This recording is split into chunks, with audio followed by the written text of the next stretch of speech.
తీసుకోపో. సరే స్వామి.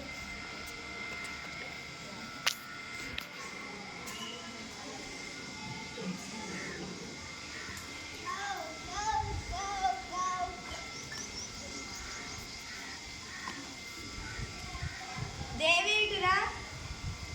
ఏమైంది స్వామి? ఈ ఎలుకని చూడు ఎంత ముద్దుగా ఉందో. అవును స్వామి, చాలా బాగుంది. స్వామి, నాకు ఒక ఆలోచన వచ్చింది. మనకు ఎలాగో సంతానం లేదు కదా, ఈ ఎలుకను ఒక పాపలాగా మార్చి పెంచుకుందాం. అలాగే, నీ ఆలోచన ఏదో బాగుంది. అలాగే దేవి.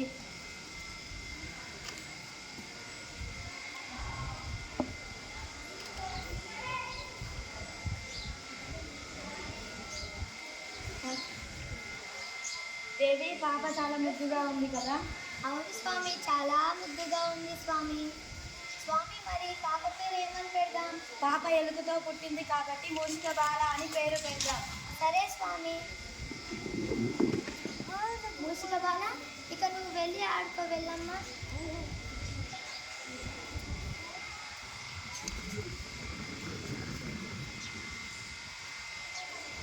అయ్యో మూసిక బాల, ఏమిటి ఆ పని?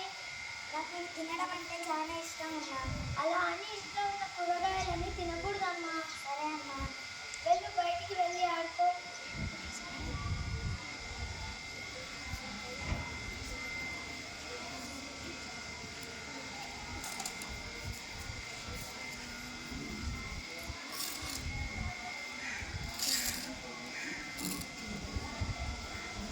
స్వామి, స్వామి. చెప్పలేదు. మూసిక బాల కనిపించడం లేదు. అలాగా, వెతుకుదాం పద. నువ్వు ఇటు వెళ్ళి వెతుకు, నేను ఇటు వెళ్ళి వెతుకుతాను. సరే స్వామి. మూషిక బాల, మూసిక బాల. మూషిక బాల. స్వామి, అన్ని చోట్ల వెతికాను, ఎక్కడా లేదంట. అవునా, ఇక్కడ ఎవరో స్వామి వెళ్తున్నాడు, అతన్ని అడుగుదాం పద. స్వామి, స్వామి, ఒక అమ్మాయిని మీరు చూసారా? ఇప్పుడే ఇంటి దగ్గర చూశాను. ప్రసాదం పెట్టిందో తింటుందో చూసాను. అలాగా స్వామి, మేము గుడికి వెళ్తాం. మూషిక బాల, ఇంటికి వెళ్దాం పద. నేను రాను నాన్న. వెళ్దాం దా అమ్మా. నేను రాను నాన్న. వెళ్దాం రా అమ్మ. నవరాత్రులు అయిపోయేంత వరకు నేను రానమ్మా. సరే, నవరాత్రులు అయిపోయినాక వచ్చి తోలుకెళ్తాం. సరేనా? సరే నాన్న. పద వెళ్దాం దేవి. సరే స్వామి.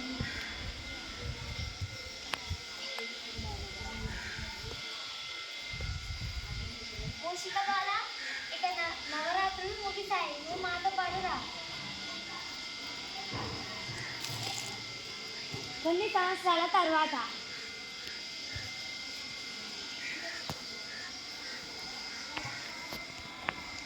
దేవి, మన అమ్మాయి పెళ్లి వయసుకు వచ్చింది కదా, మన అమ్మాయికి పెళ్లి చేద్దామా?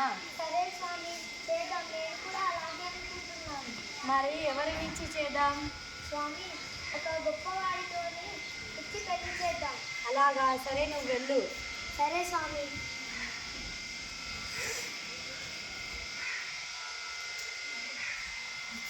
సూర్యదేవుడికి ప్రణామాలు. ప్రణామాలు స్వామి. దేవి ఇటురా.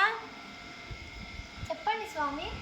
ఈయన సూర్యదేవుడు, అన్ని విధాలా మన అమ్మాయికి తగినవాడు. ఈయనని ఇష్టపడుతుందేమో మన అమ్మాయిని అడుగు. సరే స్వామి. మూషిక బాల, ఇతను సూర్యదేవుడు. ఇతను నీకంటే ఇష్టమా? అమ్మో సూర్యదేవుడా, సూర్యదేవుని వల్ల నా కళ్ళు మూసుకోపోతే అస్సలకే వద్దామా నాకు సూర్యదేవుడు. అయ్యో, సూర్యదేవుని కన్నా గొప్పవాడు ఎవరున్నారు ఇప్పుడు? అయ్యో, కంగార పడకండి, నాకంటే గొప్పవాడు మేఘం ఉంది, అడగండి. అలాగే.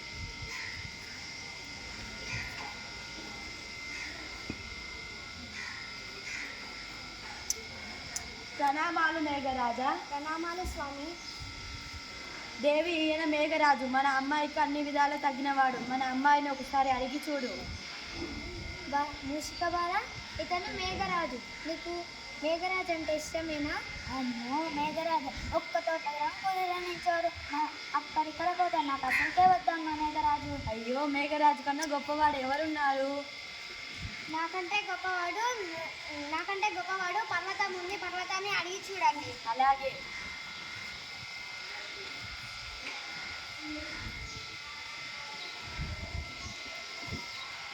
పర్వత పర్వతరాజుకి ప్రణామాలు. ప్రణామాలు స్వామి. దేవి, ఈయన పర్వతరాజు. ఈయన మన అమ్మాయికి అన్ని విధాలా తగినవాడు. ఈయనని పెళ్లి చేసుకుంటుందేమో అడుగు. మూషికబాల, ఇతను పర్వతం. ఇతను అంటే నీకు ఇష్టమేనా? అమ్మో పర్వతమా, ఒక్కతో లగ్నంగా జరగలేదు. బండరాయిలాగా ఒక్కతో ఉంటే నాకు అస్సలకే వద్దమ్మా. అయ్యో, పర్వతరాజు కన్నా గొప్పవాడు ఎవరున్నారు? అయ్యో కంగారు పడకండి స్వామి, నాకంటే గొప్పవాడు మూషిక బాలుడు ఉన్నాడు. అతన్ని అడిగి చూడండి. అలాగే.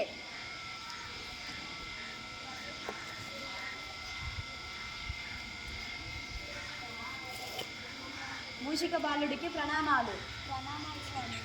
మా అమ్మాయిని పెళ్లి చేసుకుంటారా?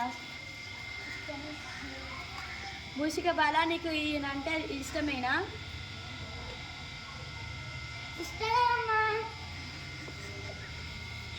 సరే, మరి పెళ్లి చేసేద్దామా? చేసేద్దాం స్వామి. అలాగే, పెళ్లికి తయారు చేయండి.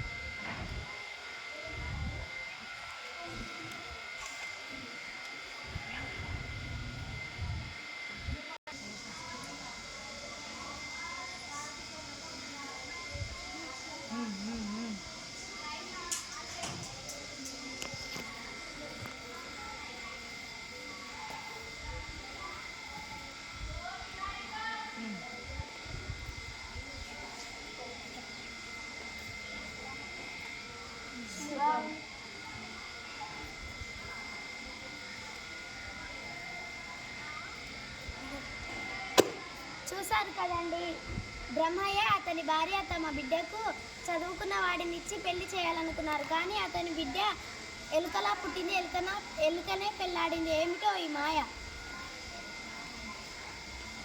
ధన్యవాదాలు.